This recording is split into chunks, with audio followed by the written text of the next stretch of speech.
जय हिंद दोस्तों, स्वागत है आप सभी का आपके अपने परिवार द लॉजिकल साइंस में। मैं हूं आलोक सिंह आतिश और आज के इस वीडियो सेशन में हम लोग डिस्कस करने वाले हैं group D 2018 shift wise science question discussion में 25 सितंबर के थर्ड शिफ्ट में पूछे गए महत्वपूर्ण 13 क्वेश्चन की। जी हाँ दोस्तों, ऐसे तो आपके इस शिफ्ट में टोटल 25 क्वेश्चन पूछे गए हैं, लेकिन आज के इस सेशन में हम लोग केवल 13 क्वेश्चन ही करेंगे और बाकी के क्वेश्चन हम लोग इसके अगले सेशन में करेंगे। साथ ही आपकी जानकारी के लिए बताना चाहूँगा कि आज के इस सेशन का जो भी क्वेश्चन है उसका PDF आपको कहाँ मिलेगा, ये हमारे टेलीग्राम ग्रुप से मिल जाएगा, जिसका लिंक मैंने नीचे डिस्क्रिप्शन में डाल दिया है। आप वहाँ से जाकर के ले सकते हैं। ध्यान दीजिएगा, बहुत सारे मित्रों का ये शिकायत रहता है कि गुरुजी टेलीग्राम का लिंक खुल नहीं पाता है। तो मैं आप सबों से कहना चाहूँगा कि अगर लिंक काम नहीं कर रहा है तो आप टेलीग्राम पे जाकर के द लॉजिकल साइंस सर्च कर सकते हैं। आपको हमारा टेलीग्राम ग्रुप मिल जाएगा, जहाँ से आप जितने भी PDF है उन सभी को एक्सेस कर सकते हैं। बहरहाल आइए अपने सेशन की शुरुआत करते हैं और चलते हैं पहले क्वेश्चन की तरफ। आपका जो पहला क्वेश्चन है आज के इस सेशन का, क्वेश्चन नंबर 1, क्या पूछा जा रहा है आपसे पूछा जा रहा है कि अगर पानी का घनत्व 10⁻³ kg पर मीटर क्यूब है और तांबे का घनत्व 8.9 × 10⁻³ kg पर मीटर क्यूब है तो तांबे का सापेक्षिक घनत्व होगा। ऑप्शन दिया हुआ है 89, दूसरा ऑप्शन है 0.89, तीसरा ऑप्शन है 890 और चौथा ऑप्शन है 8.9। क्या होगा इसका आंसर? आपसे क्वेश्चन करा जा रहा है कि अगर पानी का घनत्व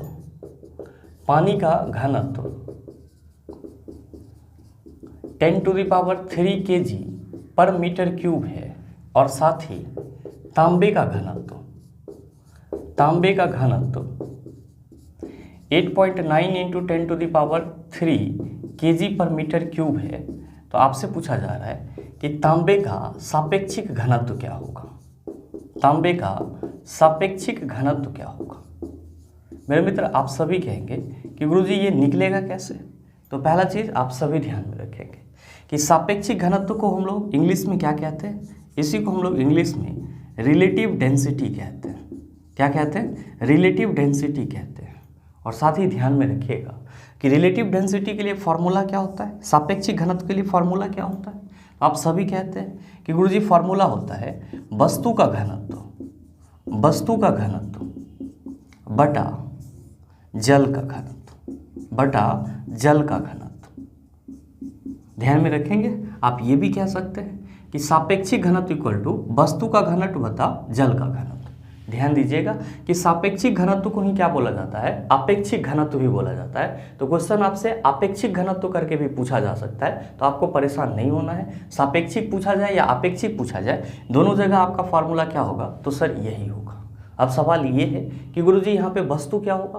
तो मेरे मित्र ध्यान देंगे कि यहाँ पे वस्तु हमारा क्या हो जाएगा? तांबा हो जाएगा। और साथ ही इसको क्या करेंगे? तो जल के घनत्व से डिवाइड कर देंगे, यानी कि वस्तु के घनत्व को जब हम लोग जल के घनत्व से डिवाइड कर देंगे तो हमारा सापेक्षिक घनत्व निकल जाएगा। ध्यान देंगे यहाँ पे वस्तु के घनत्व के जगह हम लोग क्या करेंगे? तो गुरुजी तांबे का घनत्व रखेंगे।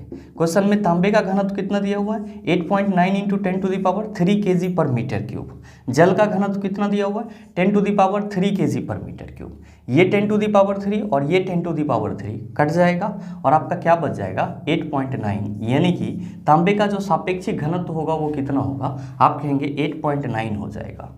और आपके इस क्वेश्चन का सही आंसर क्या हो जाएगा? आप सभी कहेंगे sir option number D is the right answer of this question. मेरे मित्र ध्यान में रखिएगा, जब हम लोग सीधे सीधे घनत्व की बात करते हैं तो इसके लिए फॉर्मूला क्या होता है? तो आप कहते हैं कि गुरुजी इसके लिए फॉर्मूला होता है मास बटा वॉल्यूम। क्या होता है? मास बटा वॉल्यूम, यानी कि द्रव्यमान बटा आयतन। नो डाउट आप सभी समझ रहे होंगे कि मास का यूनिट हम लोग क्या लेते हैं? kg, और वॉल्यूम का यूनिट हम लोग क्या लेते हैं? Metre cube. और हम सभी इसीलिए क्या कहते हैं कि घनत्व का जो ऐसा यूनिट होता है वो क्या होता है? kg पर मीटर क्यूब। आप लोगों के माइंड में चल रहा होगा कि गुरुजी सापेक्षिक घनत्व का यूनिट क्या होता है? तो आप सभी ध्यान में रखेंगे कि जो आपका सापेक्षिक घनत्व है या रिलेटिव डेंसिटी है, इसका कोई यूनिट नहीं होता है। ये जस्ट क्या है? तो एक संख्यात्मक मान है। न हो तो आप नोट करके इस चीज़ को भी मेंशन कर लेंगे, आपके एग्जाम में पूछा गया है। क्या लिखेंगे कि सापेक्षिक घनत्व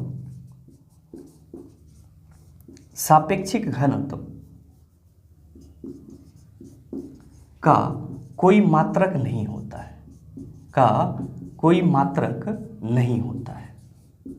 ये भी आपके लिए इम्पोर्टेंट है क्योंकि इससे संबंधित क्वेश्चन भी आपके एग्जाम में पूछे गए हैं कि निम्नलिखित में से किस भौतिक राशि का कोई यूनिट नहीं होता है, और आपके ऑप्शन में क्या दिया हुआ था, सापेक्षिक घनत्व दिया हुआ था। तो आप क्या कहेंगे, सापेक्षिक घनत्व का कोई मात्रक नहीं होता है। उम्मीद करते हैं समझ पाए होंगे। चलते हैं अगले क्वेश्चन की तरफ। आपका जो अगला क्वेश्चन है, क्वेश्चन नंबर 2, क्या पूछा जा रहा है आपसे? आपसे पूछा जा रहा है कि जब एक एसिड धातु ऑक्साइड के साथ अभिक्रिया करता है तो उत्पाद के रूप में डैश और डैश प्राप्त होते हैं। ऑप्शन दिया हुआ है लवण और जल, दूसरा ऑप्शन है अम्ल जल, तीसरा ऑप्शन है क्षार जल, और चौथा ऑप्शन है क्षार और अम्ल। क्वेश्चन करा जा रहा है कि जब एक अम्ल धातु के ऑक्साइड के साथ अभिक्रिया करता है तो उत्पाद के रूप में आपके इस चारों ऑप्शन में से क्या बनता है? आप कहेंगे सर हम लोग कैसे पता करेंगे? मेरे मित्र आसानी से पता कर सकते हैं। अगर आपको कंसेप्ट मालूम है तो आप किसी भी क्वेश्चन को आसानी से सॉल्व कर सकते हैं। आप कहेंगे यहाँ पे क्या कंसेप्ट होगा? तो मेरे मित्र पहले हम लोग क्वेश्चन पे फोकस करते हैं। क्वेश्चन में कहा जा रहा है कि जब कोई अम्ल धातु के ऑक्साइड के साथ अभिक्रिया करता है, मतलब साफ है कि अभिक्रिया किसके किसके बीच हो रही है, तो अम्ल और धातु के ऑक्साइड के बीच हो रही है। हम लोग यहाँ पे क्या लिख लेते हैं कि गुरुजी ये जो अभिक्रिया होगा इसके लिए हम लोग शब्द समीकरण कुछ इस तरह से रिप्रेजेंट करेंगे। पहले अम्ल लिखेंगे प्लस धातु का ऑक्साइड लिखेंगे या धातु ऑक्साइड लिखेंगे, और अब हम सभी क्या कहेंगे कि गुरुजी जब ये रिएक्ट करेगा तो क्या बनाएगा? मेरे मित्र ध्यान दीजिएगा कि यहाँ पे जो अम्ल है इसका नेचर कैसा होगा? आप कहेंगे सर अम्ल है तो अम्लीय ही होगा। और ज़रा सा आप हमको ये बताओ, ये जो आपका धातु ऑक्साइड है इसका प्रकृति कैसा होता है? आप कहेंगे सर बचपन से हम लोग पढ़े हैं कि जो धातु ऑक्साइड होता है इसका नेचर, इसका प्रकृति क्षारीय होता है। कैसा होता है? क्षारीय होता है। यानी कि जो मेटालिक ऑक्साइड होते हैं उसका नेचर कैसा होता है? आप कहते हैं बेसिक होता है। तो ज़रा सा आप हमको ये बताओ, यहाँ पे जो अभिक्रिया हो रही है अम्ल और धातु ऑक्साइड के बीच, एक्चुअली में अभिक्रिया किसके बीच हो रही है? तो आप कहेंगे कि गुरुजी जब इसका नेचर बेसिक होता है, क्षारीय होता है, तो जाहिर सी बात है कि यहाँ पे अभिक्रिया अम्ल और क्षार के बीच हो रही है। और यही तो कंसेप्ट है कि अम्ल और क्षार के बीच अभिक्रिया होगा तो क्या बनेगा? आप कहेंगे कि गुरुजी अम्ल और क्षार के बीच अगर अभिक्रिया होगा तो लवण प्लस जल बनेगा। क्या बनेगा? लवण प्लस जल बनेगा। और लवण को हम लोग इंग्लिश में क्या कहते हैं? सॉल्ट कहते हैं। और इसको हम लोग इंग्लिश में क्या कहते हैं? वाटर कहते हैं। आप सबों ने कई दफ़ा इस चीज़ को पढ़ा होगा कि when the acid reacted with base then they form salt and water. और यहाँ पे क्या हो रहा है? तो गुरुजी अभिक्रिया अम्ल और धातु के ऑक्साइड के बीच हो रहा है, जहाँ पे धातु ऑक्साइड की प्रकृति क्षारीय है। तो जाहिर सी बात है कि अभिक्रिया अम्ल और क्षार के बीच हो रहा है, तो प्रतिफल में हमको क्या मिलेगा? लवण और जल मिलेगा। आप कहेंगे सर इसका एग्जाम्पल क्या हो सकता है? तो मेरे मित्र ध्यान देंगे कि जब आप 2HCl की अभिक्रिया CaO कैल्शियम ऑक्साइड के साथ कराते हो, ध्यान देंगे यहाँ पे HCl क्या है? एसिड है। CaO कैल्शियम ऑक्साइड ये क्या है? तो मेटल के ऑक्साइड है। कैल्शियम क्या होता है आपका? आप कहेंगे सर मेटल होता है। और जब ये ऑक्सीजन के साथ रिएक्ट करेगा तो क्या बनाएगा? आप कहेंगे ऑक्साइड बनाएगा। ये जो आपका कैल्शियम ऑक्साइड है ये क्या है? मेटालिक ऑक्साइड है। इसका नेचर कैसा होगा? आप कहेंगे बेसिक होगा। तो जाहिर सी बात है कि यहाँ पे जो हमारा प्रोडक्ट बनेगा वो कैसा होगा? आप कहेंगे सर सॉल्ट और वाटर होगा। तो मेरे मित्र ध्यान देंगे कि यहाँ पे जब 2HCl CaO के साथ रिएक्ट करेगा तब ये क्या बना लेगा? तो आप सभी कहेंगे कि गुरुजी ये CaCl2 कैल्शियम क्लोराइड बना लेगा, जो कि क्या है? तो आप कहेंगे कि गुरुजी ये सॉल्ट है, लवण है, और साथ ही क्या बनेगा? H2O बनेगा, जो कि क्या है? आपका वाटर है। आप कहेंगे कि सर हमारा आंसर तो क्लियर हो गया है। हमसे क्वेश्चन करा जा रहा है कि जब एक एसिड धातु ऑक्साइड के साथ अभिक्रिया करता है तो उत्पाद के रूप में डैश और डैश प्राप्त होते हैं। अब हम सभी कह सकते हैं कि उत्पाद के रूप में लवण और जल प्राप्त होते हैं। तो आपके इस क्वेश्चन का सही आंसर क्या हो जाएगा? आप सभी कहेंगे sir option number A is the right answer of this question. मेरे मित्र ध्यान रखिएगा, अगर आपसे कोई ये पूछते कि यहाँ पे जो अभिक्रिया धातु ऑक्साइड और अम्ल के बीच हो रही है ये किस प्रकार के अभिक्रिया का उदाहरण है? आप सभी कहेंगे कि गुरुजी आपने पीछे के सेशन में बताया है कि जब एसिड और बेस एक दूसरे के साथ अभिक्रिया करते हैं तो जो ये अभिक्रिया होता है वो न्यूट्रलाइजेशन रिएक्शन का उदाहरण होता है, यानी कि उदासीन अभिक्रिया होता है। तो जाहिर सी बात है कि अम्ल और धातु ऑक्साइड के बीच जो अभिक्रिया होगी वो कौन सी अभिक्रिया होगी? आप सभी कहेंगे कि गुरुजी ये उदासीन अभिक्रिया होगी। कौन सी अभिक्रिया होगी? उदासीन अभिक्रिया होगी। और उदासीन अभिक्रिया को हम लोग इंग्लिश में क्या कहते हैं? आप कहेंगे कि सर इसी को हम लोग इंग्लिश में न्यूट्रलाइजेशन रिएक्शन कहते हैं। क्या कहते हैं? न्यूट्रलाइजेशन रिएक्शन कहते हैं। तो आप ये चीज़ भी ध्यान में रखिएगा, आपके एग्जाम के लिए इंपॉर्टेंट है। उम्मीद करते हैं समझ पाए होंगे। चलते हैं अगले क्वेश्चन की तरफ। आपका जो अगला क्वेश्चन है क्वेश्चन नंबर 3 क्या पूछा जा रहा है आपसे? आपसे पूछा जा रहा है कि समभारिकों में डैश की संख्या समान होती है। ऑप्शन दिया हुआ है आयन, दूसरा ऑप्शन है नाभिक, तीसरा ऑप्शन है इलेक्ट्रॉन, चौथा ऑप्शन है प्रोटॉन। क्या होगा इसका आंसर? आपसे क्वेश्चन करा जा रहा है कि समभारिकों में आपके इन चारों ऑप्शन में से किसकी संख्या समान होती है। आप कहेंगे सर ये कैसे बनेगा? मेरे मित्र आसानी से बन जाएगा। पहला चीज़ तो आप सभी ध्यान में रखेंगे कि जब भी हम लोग समभारिक की बात करेंगे, किसकी बात करेंगे? समभारिक की बात करेंगे। इसी को हम लोग इंग्लिश में क्या कहते हैं? इसी को हम लोग इंग्लिश में आइसोबार कहते हैं। ध्यान दीजिएगा, यहाँ पे सम का मतलब क्या होता है? तो गुरुजी सम का मतलब होता है समान, और भारिक का मतलब क्या होता है? भार। तो आप सभी क्या कहेंगे कि वैसे तत्व जिसका भार समान हो क्या कहलाएगा? समभारिक कहलाएगा। ध्यान दीजिएगा, कौन सा भार समान हो? परमाणु भार समान हो। मेरे मित्र जब आप ये कह रहे हो कि गुरुजी वैसे तत्व जिसका परमाणु भार समान हो उसको हम लोग समभारिक बोलेंगे, तो जाहिर सी बात है कि जो समभारिक होंगे उसका परमाणु संख्या क्या होगा? अलग अलग होगा। और मेरे मित्र इसी बेस पे हम लोग समभारिक को स्टैंडर्ड तरीके से भी डिफाइन कर सकते हैं। क्या लिख सकते हैं हम लोग? तो हम सभी लिख सकते हैं कि वैसा तत्व जिसकी परमाणु संख्या अलग हो लेकिन परमाणु भार समान हो, समभारिक कहलाता है। क्या कहलाता है? समभारिक कहलाता है। तो कोई भी आपसे पूछे कि ये बताओ कि समभारिक क्या होता है, यानी कि आइसोबार क्या होता है, तो आप सभी अब क्या कहेंगे कि वैसा तत्व जिसकी परमाणु संख्या अलग हो लेकिन परमाणु भार समान हो क्या कहलाएगा? समभारिक कहलाएगा, यानी कि आइसोबार कहलाएगा। मेरे मित्र आप सभी यहाँ पे परमाणु भार को परमाणु द्रव्यमान भी बोल सकते हैं, और मैंने अपने सेशन में कई बार आपको बताया है कि जब हम लोग परमाणु द्रव्यमान की बात करते हैं तो इसी को हम लोग इंग्लिश में क्या कहते हैं? एटॉमिक मास कहते हैं। और एटॉमिक मास को हम लोग किससे रिप्रेजेंट करते हैं? ए से रिप्रेजेंट करते हैं। और आप सभी क्या कहते हैं कि गुरुजी जो एटॉमिक मास होता है किसी भी परमाणु का वो किसके बराबर होता है? आप कहते हैं कि प्रोटॉन की संख्या प्लस न्यूट्रॉन की संख्या, यानी कि प्रोटॉन और न्यूट्रॉन की संख्या के योग के बराबर क्या होता है? तो किसी भी परमाणु का परमाणु द्रव्यमान होता है या फिर परमाणु भार होता है। मेरे मित्र यहाँ पे समझने वाली बात ये है कि ये जो आपका प्रोटॉन और न्यूट्रॉन है ये किसी भी परमाणु के कहाँ पे रहता है? आप कहते हैं कि गुरुजी ये किसी भी परमाणु के नाभिक में रहता है। तो आप सभी ध्यान में रखेंगे कि प्रोटॉन की संख्या और न्यूट्रॉन की संख्या को संयुक्त रूप से हम लोग क्या बोल सकते हैं? न्यूक्लियॉन की संख्या बोल सकते हैं। इसका मतलब ये हुआ कि आप सभी प्रोटॉन की संख्या प्लस न्यूट्रॉन की संख्या इक्वल टू क्या लिख सकते हैं? न्यूक्लियॉन की भी संख्या लिख सकते हैं। क्या लिख सकते हैं? न्यूक्लियॉन की भी संख्या लिख सकते हैं। या आप सभी ये भी कह सकते हैं कि गुरुजी जो किसी भी तत्व का जो परमाणु होता है उसका परमाणु भार किसके बराबर होता है? तो आप कहेंगे न्यूक्लियॉन की संख्या के बराबर होता है। न्यूक्लियॉन क्या है? तो प्रोटॉन की संख्या और साथ ही साथ न्यूट्रॉन की संख्या का योग है।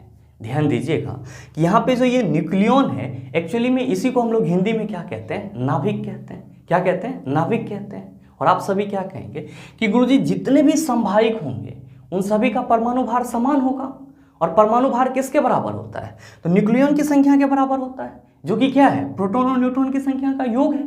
तो क्या हम ये कह सकते हैं कि जो समभारिक होंगे उसमें नाभिक की संख्या समान होगी? आप कहेंगे बिल्कुल कह सकते हैं। तो भाई मेरे क्वेश्चन भी तो आपसे यही पूछा जा रहा है। क्या कहा जा रहा है कि समभारिकों में डैश की संख्या समान होती है। पहला ऑप्शन दिया हुआ है आयन। आप कहेंगे सर आयन की तो बात ही नहीं करेंगे, क्योंकि आयन तो पॉजिटिव और नेगेटिव चार्ज को बोला जाता है। जबकि आपका दूसरा ऑप्शन दिया हुआ है नाभिक।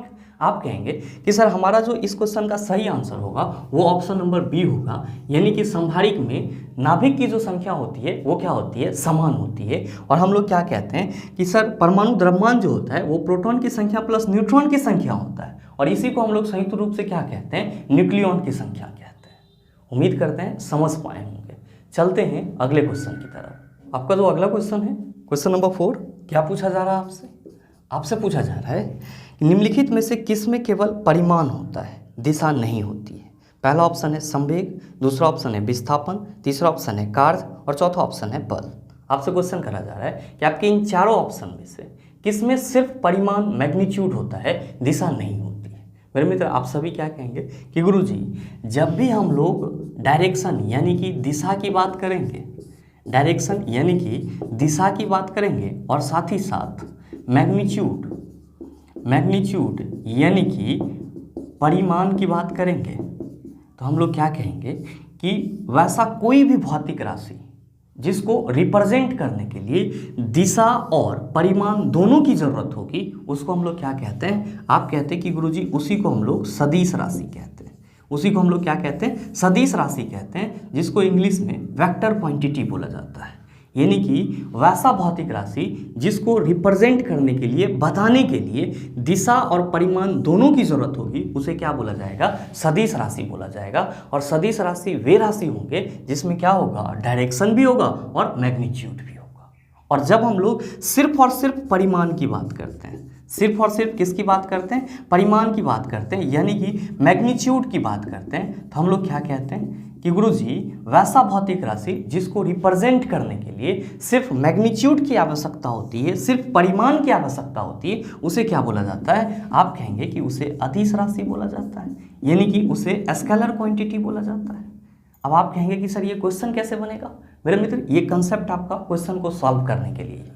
आप सबों को इतना मालूम चल गया कि जिस भौतिक राशि में दिशा और परिमाण दोनों होगा उसको सदिश बोला जाएगा, और जिसमें सिर्फ परिमाण होगा उसको क्या बोला जाएगा? अदिश बोला जाएगा। तो अब हम लोग को क्या चेक कर लेना है? अपने इस ऑप्शन में देख लेना है कि कौन सा सदिश है और कौन सा अदिश है।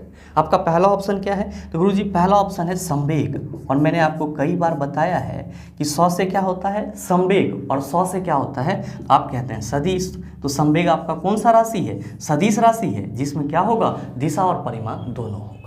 आप कहेंगे कि सर दूसरे ऑप्शन में दिया हुआ है विस्थापन। तो मेरे मित्र जब आप विस्थापन को परिभाषित करते हो तो क्या कहते हो? आप कहते हो कि गुरुजी एक निश्चित दिशा में तय की गई सूक्ष्मतम दूरी जो होती है उसी को विस्थापन यानी कि डिस्प्लेसमेंट बोला जाता है। जाहिर सी बात है कि विस्थापन को रिप्रेजेंट करने के लिए हमको किसकी जरूरत पड़ेगी? तो गुरुजी दिशा की जरूरत पड़ेगी। तो विस्थापन भी क्या हो जाएगा? आप कहेंगे सर सदिश राशि नहीं होगा। आप कहेंगे कि सर हमारे अगले ऑप्शन में कार्य दिया हुआ है, तो जरा सा आप हमको ये बताओ कि कार्य को बताने के लिए, किए गए कार्य को बताने के लिए क्या आपको डायरेक्शन बताना पड़ता है? आप कहेंगे सर बिल्कुल नहीं। तो भाई मेरे कार्य को बताने के लिए जब डायरेक्शन की जरूरत नहीं होती है तो कार्य आपका क्या है? तो आप कहेंगे सर कार्य जो है वो अदिश राशि है। इसका मतलब ये हुआ कि कार्य को रिप्रेजेंट करने के लिए सिर्फ और सिर्फ हमको मैग्नीट्यूड चाहिए, डायरेक्शन नहीं चाहिए। और आपका चौथा ऑप्शन क्या है? तो गुरुजी चौथा ऑप्शन है बल। तो मेरे मित्र आप सभी क्या कहते हो कि गुरुजी बल जब भी लगेगा उसका अपना कुछ ना कुछ डायरेक्शन होगा, और जब डायरेक्शन होगा तो जाहिर सी बात है कि बल हमारा क्या होगा? आप कहेंगे सर ये भी सदिश राशि हो जाएगा। तो आप क्या देख रहे हैं कि आपके इन चारों ऑप्शन में से सिर्फ एक कार्य ही ऐसी भौतिक राशि है जिसको बताने के लिए आपको दिशा की जरूरत नहीं पड़ती है, सिर्फ और सिर्फ परिमाण से ही काम चल जाता है। तो आप क्या कहेंगे कि सर क्वेश्चन पूछा जा रहा है कि निम्नलिखित में से किसमें केवल परिमाण होता है, दिशा नहीं होती है? तो सर जिसमें केवल परिमाण होगा उसको अदिश राशि कहेंगे, और कार्य क्या है हमारा? अदिश राशि है। तो जाहिर सी बात है इसमें सिर्फ और सिर्फ परिमाण होगा। तो आप बताओ कि आपके इस क्वेश्चन का सही आंसर क्या होगा? आप सभी कहेंगे sir option number C is the right answer of this question. मेरे मित्र आप सभी ध्यान में रखेंगे, क्या ध्यान में रखेंगे कि कार्य, ऊर्जा और साथ ही साथ शक्ति, कार्य, ऊर्जा, शक्ति, वर्क, एनर्जी एंड पावर, ये आपका एक फिजिक्स में चैप्टर है।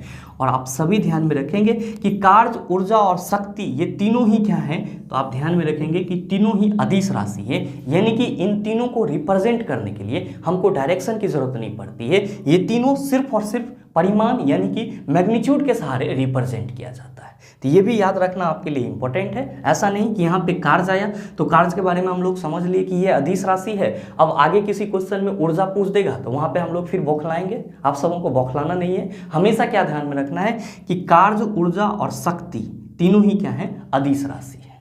उम्मीद करते हैं समझ पाए होंगे। चलते हैं अगले क्वेश्चन की तरफ। आपका जो अगला क्वेश्चन है, क्वेश्चन नंबर 5, क्या पूछा जा रहा है आपसे? आपसे पूछा जा रहा है कि टेस्टोस्टेरोन जो एक नर सेक्स हार्मोन है डैश में संश्लेषित होता है। ऑप्शन दिया हुआ है अंडकोश की थैली, दूसरा ऑप्शन है ब्रीसन जिसको हम लोग टेस्टिस भी बोलते हैं, और तीसरा ऑप्शन है सेमिनल वेसिकल, और चौथा ऑप्शन है प्रोस्टेट ग्रंथि। बताइए ना बनेगा? इस क्वेश्चन को भी मैंने अपने सेशन में कई बार बताया है, और इस क्वेश्चन का सही आंसर क्या होगा आप सबों के ऊपर छोड़ता हूँ। सही आंसर नीचे कमेंट करके जरूर बताइएगा, आपके कमेंट का इंतजार रहेगा। बहरहाल चलते हैं अगले क्वेश्चन की तरफ। आपका जो अगला क्वेश्चन है, क्वेश्चन नंबर 6, क्या पूछा जा रहा है आपसे पूछा जा रहा है कि पौधे में डैश अवशोषण और ऊपरी गतिविधि में जड़ों से पत्तियों तक पानी और खनिजों के संचरण में मदद करता है। ऑप्शन दिया हुआ है प्रतिफलन, दूसरा ऑप्शन है प्रकाश संश्लेषण, तीसरा ऑप्शन है श्वसन, चौथा ऑप्शन है वाष्पोत्सर्जन। आप सभी क्या कहेंगे कि गुरुजी आपने पीछे के सेशन में बताया है कि पौधे में अवशोषण और ऊपरी गतिविधि में जड़ों से पत्तियों तक पानी और खनिज के संचरण में वाष्पोत्सर्जन मदद करता है। कौन मदद करता है? वाष्पोत्सर्जन मदद करता है, जिसको हम लोग इंग्लिश में क्या कहते हैं? आप कहेंगे कि गुरुजी इसी को हम लोग इंग्लिश में ट्रांसपीरेशन कहते हैं। आप में से बहुत सारे मित्र सोच रहे होंगे कि गुरुजी ट्रांसपीरेशन का तो मतलब होता है पौधे के शरीर से जल का वाष्प के रूप में बाहर निकलना। बिल्कुल होता है। तो आप कहेंगे कि सर फिर ये पौधे में अवशोषण और ऊपरी गतिविधि में जड़ों से पत्तियों तक पानी और खनिज लवण के संचरण में कैसे मदद करता है? तो मेरे मित्र ध्यान देंगे, यहाँ पे हम लोग एक छोटा सा प्लांट का डायग्राम बनाते हैं। मान लीजिए कि ये आपका कोई क्या है, फ्लावरिंग प्लांट है। तो जाहिर सी बात है इसमें भी स्टेम होगा और क्या होंगे, तो सर लीफ होगा। और आप सबों को मालूम है कि जो कोई भी प्लांट होता है वो पानी और खनिज लवण का अवशोषण कहाँ से करता है? तो आप कहते हैं सर मिट्टी से करता है। किसके द्वारा करता है? तो जड़ के द्वारा करता है।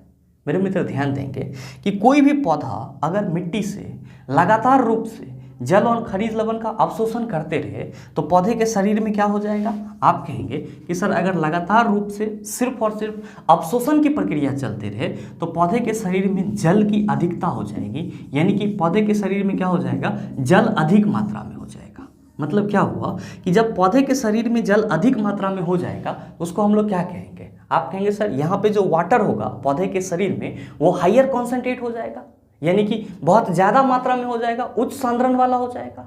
जबकि जो हमारा जमीन है जहाँ से ये जल को अवशोषित करता है वहाँ पे क्या होगा? लोअर कंसंट्रेशन होगा, यानी कि बहुत ही कम मात्रा में जल होगा या खनिज लवण होगा।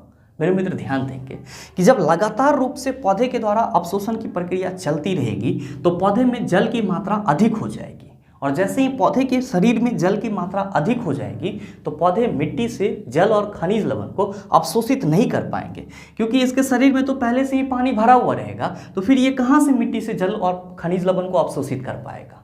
आप क्या कहेंगे कि सर फिर पौधे के शरीर में पानी की मात्रा कम हो जाए, इसका एक नेचुरल प्रोसेस भी होना चाहिए। और मेरे मित्र वही नेचुरल प्रोसेस क्या है आपका? ये वाष्पोत्सर्जन है। क्या है सर? वाष्पोत्सर्जन है। और क्या कहते हैं आप सभी कि सर वाष्पोत्सर्जन की प्रक्रिया में क्या होता है कि पौधे के शरीर में जो अधिक मात्रा में जल उपस्थित होता है वही क्या होता है? वाष्प बन करके उड़ते रहता है। और जब वाष्प बन करके उड़ते रहता है तो इस प्रक्रिया के उपरांत क्या होता है कि पौधे के शरीर में जो जल की मात्रा होती है वो क्या हो जाती है? कम हो जाती है, यानी कि यहाँ पे पौधे के शरीर में लोअर कंसंट्रेशन हो जाता है वाटर का। और फिर वो क्या करता है? तो सर अपने जड़ के थ्रू पानी और खनिज लवण को अवशोषित कर पाता है।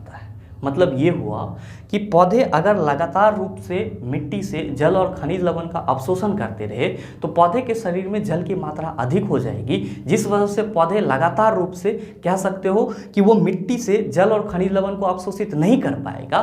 तो अब यहाँ पे जरूरी क्या है कि पौधे के शरीर में जो जल की अधिक मात्रा है वो किसी न किसी तरह से कम हो जाए। और वो कम कैसे होगा? तो सर जब पौधे के शरीर में वाष्पोत्सर्जन की प्रक्रिया होगी, और जब वाष्पोत्सर्जन की प्रक्रिया होगी तो पौधे के शरीर में क्या होगा? आप कहेंगे जल की मात्रा कमेगी, और फिर पौधे क्या होगा? सतत रूप से लगातार रूप से मिट्टी से जल और खनिज लवण का अवशोषण करते रहेगा। मतलब साफ है कि पौधे में अवशोषण और ऊपरी गतिविधि में जड़ों से पत्तियों तक पानी और खनिज के लगातार प्रवाह के लिए, सतत प्रवाह के लिए कौन मदद करता है? वाष्पोत्सर्जन मदद करता है। तो आपके इस क्वेश्चन का सही आंसर क्या होगा? आप कहेंगे sir option number D is the right answer of this question.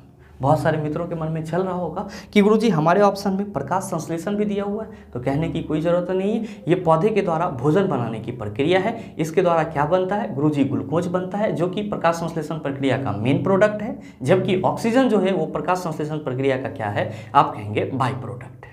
आप कहेंगे कि सर ऑप्शन में तो श्वसन भी दिया हुआ है। तो मेरे मित्र आप सभी ध्यान में रखेंगे, चाहे प्लांट में हो या फिर एनिमल में हो, श्वसन क्या है? तो सर श्वसन जो है वो ऊर्जा निष्कासित करने की एक प्रक्रिया है, यानी कि हमको, आपको या फिर किसी प्लांट को जो एनर्जी उसके भोजन से प्राप्त होता है वो किस प्रक्रिया के उपरांत प्राप्त होता है? तो सर श्वसन की प्रक्रिया के उपरांत प्राप्त होता है। बहुत सारे मित्रों के मन में ये भी चल रहा होगा कि क्या गुरुजी पौधे में भी श्वसन होता है? बिल्कुल होता है सर। और पौधे के शरीर में जो श्वसन की प्रक्रिया होती है वो लगभग पौधे के हर एक भाग से होती है। पौधे के लेंटिसेल से भी होता है, जड़ से भी श्वसन की प्रक्रिया होती है और लीफ से भी होती है। तो आप ये चीज़ भी ध्यान में रखेंगे। उम्मीद करते हैं समझ पाए होंगे। चलते हैं अगले क्वेश्चन की तरफ। आपका जो अगला क्वेश्चन है क्वेश्चन नंबर 7, बड़ा ही हलवा टाइप सवाल। कल ही मैंने इस क्वेश्चन के बारे में आपको बताया है। आपसे क्वेश्चन करा जा रहा है कि डैश की प्रकृति विद्युत धनात्मक होती है। ऑप्शन दिया हुआ अधातुओं, दूसरा ऑप्शन है धातुओं, तीसरा ऑप्शन है अर्धधातुओं और चौथा ऑप्शन है उपधातुओं। क्या होगा इसका आंसर? मेरे मित्र आप सभी कहेंगे गुरुजी कल ही आपने डिस्कस करा है कि जो धातुएं होती है उसकी प्रकृति कैसी होती है? विद्युत धनात्मक होती है। तो आपके इस क्वेश्चन का सही आंसर क्या होगा? आप कहेंगे option number B is the right answer of this question. उम्मीद करते हैं समझ पाए होंगे। चलते हैं अगले क्वेश्चन की तरफ। आपका जो अगला क्वेश्चन है क्वेश्चन नंबर 8, क्या पूछा जा रहा है आपसे?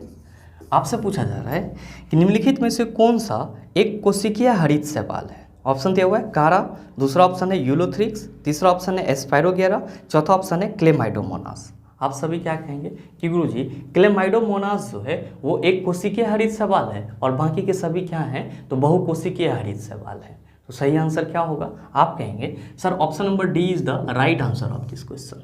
न हो तो कहीं पे आप नोट कर लेंगे। क्या नोट कर लेंगे कि क्लेमाइडोमोनास क्या होता है? एक कोशिकीय शैवाल है, जबकि बाकी के जो और आपका 3 ऑप्शन है जैसे कि कारा, यूलोथ्रिक्स और एस्पायरोगेरा, ये सब के सब क्या होते हैं? बहुकोशिकीय शैवाल होते हैं।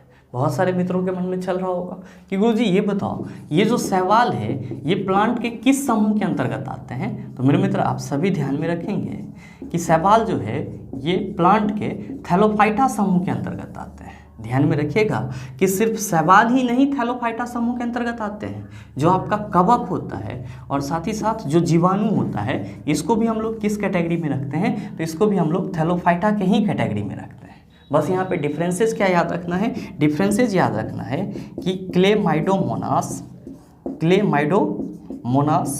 क्या है आपका? तो आप याद रखेंगे यूनिसेलुलर है, यानी कि ये क्या है? एक कोशिकीय है। यूनिसेलुलर को हम लोग क्या कहते हैं? एक कोशिकीय। जबकि जो आपका एस्पायरोगेरा है, साथ ही साथ जो कारा है और जो यूलोथ्रिक्स है, ये तीनों क्या है? तो आप याद रखेंगे ये तीनों बहुकोशिकीय शैवाल हैं, यानी कि ये तीनों जो है ये आपका मल्टीसेलुलर एल्गी है। क्या है? मल्टीसेलुलर एल्गी है। कोई भी पूछे कि शैवाल जो है वो प्लांट के किस कैटेगरी में आता है? आप कहेंगे थैलोफाइटा के कैटेगरी में आता है। उम्मीद करते हैं समझ पाए होंगे। चलते हैं अगले क्वेश्चन की तरफ। आपका जो अगला क्वेश्चन है क्वेश्चन नंबर 9, क्या पूछा जा रहा है आपसे? आपसे पूछा जा रहा है कि निम्न में से क्या अंडप में उपस्थित होता है? ऑप्शन दिया हुआ है परागकण, दूसरा ऑप्शन है बीजांड, तीसरा ऑप्शन है पंखुड़ी, चौथा ऑप्शन है बाह्यदल। क्वेश्चन करा जा रहा है इन चारों में से कौन सा अंडप में उपस्थित होता है? आपका पहला ऑप्शन है परागकण। मेरे मित्र आप क्या कहेंगे कि गुरुजी परागकण को पोलन ग्रेन बोला जाता है। परागकण को क्या बोला जाता है? तो आप कहेंगे कि सर जी एकरे पोलन ग्रेन्स बोला जाता है। और ये जो पोलन ग्रेन है ये कहाँ पे रहता है? आप कहते हैं एंदर में रहता है, जिसको हम लोग क्या कहते हैं? परागकोश कहते हैं। क्या कहते हैं? परागकोश कहते हैं। और आपका दूसरा ऑप्शन है बीजांड। और आप क्या कहते हैं कि गुरुजी बीजांड जो है ये अंडप में उपस्थित होता है। कहाँ पे उपस्थित होता है? अंडप में उपस्थित होता है। तीसरा ऑप्शन है पंखुड़ी, फूल का पंखुड़ी, आप सभी समझ रहे होंगे। और चौथा ऑप्शन है बाह्यदल।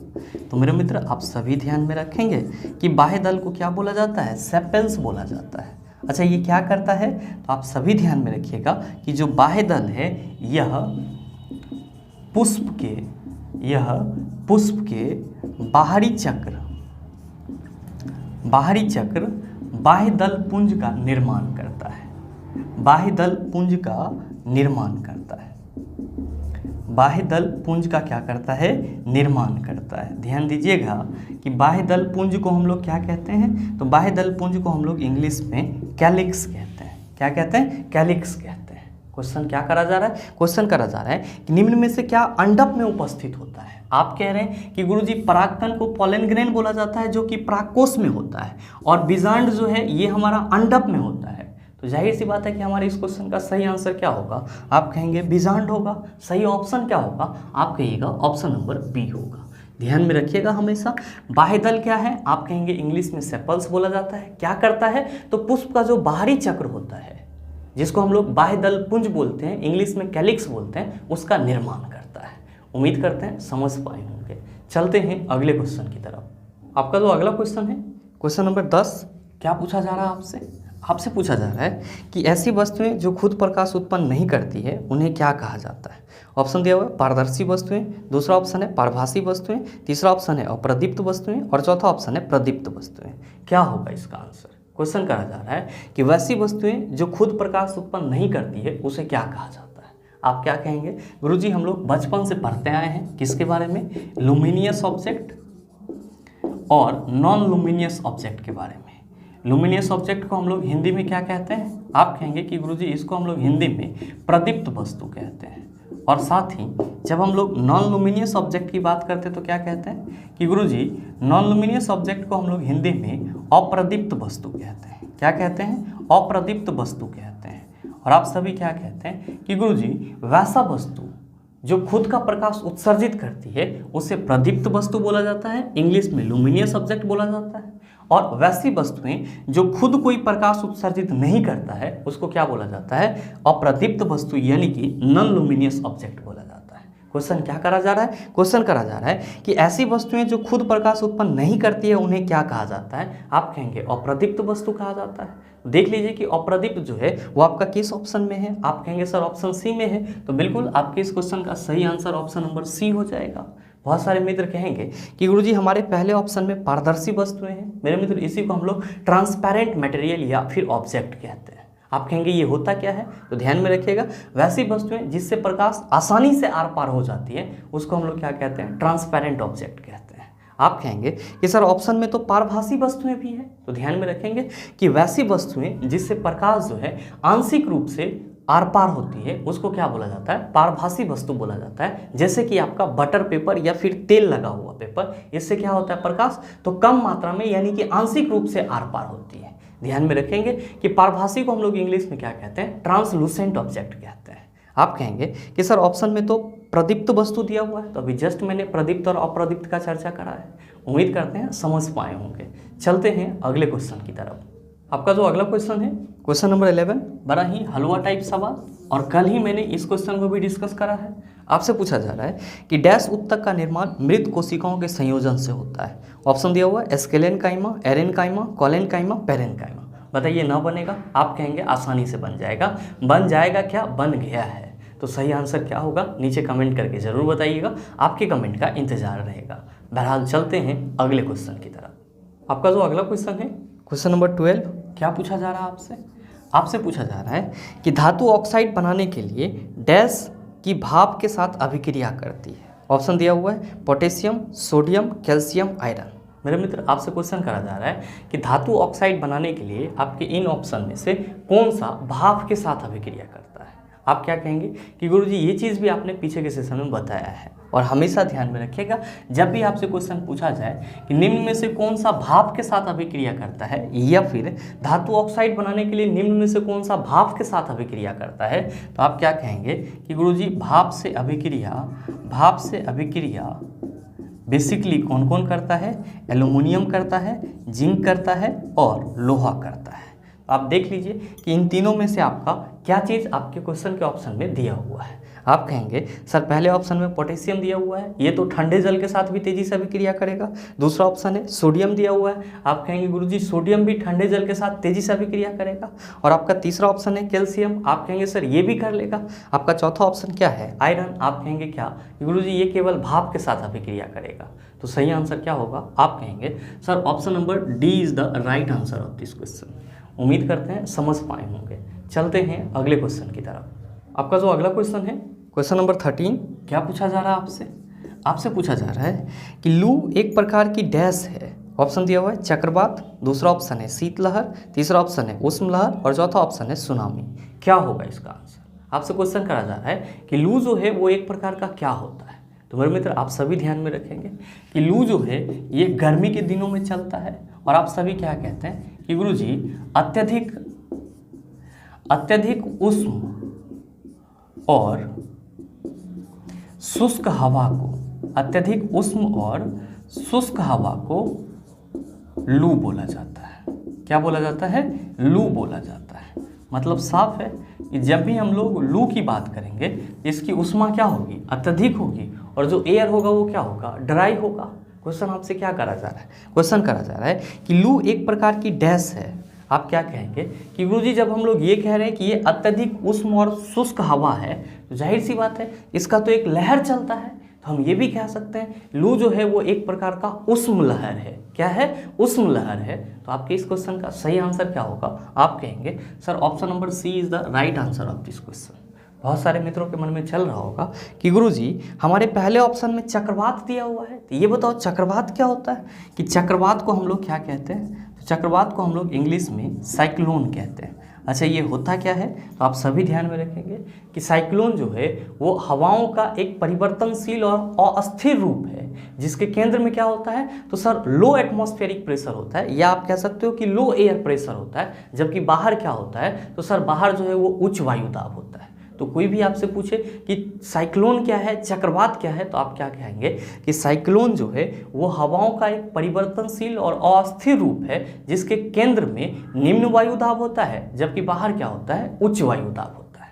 आप कहेंगे कि सर ऑप्शन में तो शीतलहर भी दिया हुआ है। मेरे मित्र आप सभी समझ रहे होंगे कि शीतलहर किसको बोला जाता है? जो हार कपकपाने वाली ठंड होती है उसी को हम लोग क्या कहते हैं? शीतलहर कहते हैं, जिसको कोल्ड वेव बोला जाता है। आप कहेंगे सर हमारे अगले ऑप्शन में सुनामी भी दिया हुआ है, तो कहने की कोई ज़रूरत नहीं है। समुद्र में जो तूफान आता है उसी को हम लोग क्या कहते हैं? सुनामी कहते हैं। साथ ही उम्मीद करते हैं कि यहाँ तक के जितने भी क्वेश्चन थे उन सभी को आप आसानी से समझ पाए होंगे। आज के इस सेशन के लिए हम लोग इतना ही क्वेश्चन को डिस्कस करेंगे, बाकी के जो क्वेश्चन है उसको हम लोग अगले सेशन में डिस्कस करेंगे। और हाँ, उम्मीद करते हैं ये वीडियो आपको अच्छा लगा होगा। अगर आपको वीडियो अच्छा लगा तो वीडियो को लाइक कीजिएगा, ज़्यादा से ज़्यादा शेयर कीजिएगा, और हाँ, अगर आप चैनल पर नए हैं तो सब्सक्राइब करके बेल आइकन दबा लीजिएगा, ताकि इस तरह के एग्जाम रेलेवेंट वीडियो का नोटिफिकेशन सबसे पहले आपके पास पहुँचे और आप उसको सबसे पहले देख पाओ। मिलते हैं फिर अगले सेशन में, तब तक के लिए best of luck. Thank you, have a nice day.